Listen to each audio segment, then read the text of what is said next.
নমস্কাৰ, মোৰ নাম প্ৰসেনজিৎ সাহা। তো মই যেনেকৈ আগত এটা ভিডিঅ' বনাইছিলোঁ 26 নৱেম্বৰত SSC যিটো মেইন চেণ্টাৰ নৰ্থ ইষ্টৰ চেণ্টাৰ গুৱাহাটীত আমি গৈছিলোঁ। তাতে যাই কেনে আমাৰ 20-25জন কেণ্ডিডেট একলগত যাই কেনে কথাখিনি কৈছোঁ যে আমাৰ এনেকুৱা প্ৰব্লেম হৈছে।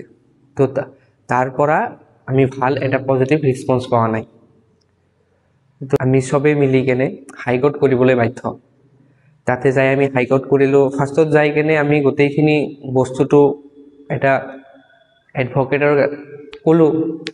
তাই এডভকেটটো অলপমান কম বুজা যেন লাগে আমাৰ। তাৰ পাছত আমি বেলেগ এটা এডভকেট তাতে কথাখিনি যাই গ'লোঁ।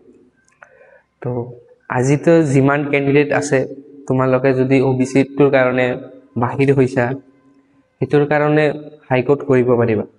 তো আমাৰ যেনেকৈ হাইকোৰ্ট কৰা হৈছিল, তাতে পাৰ কেণ্ডিডেট আমাৰ 3000 কৰি লৈছিল।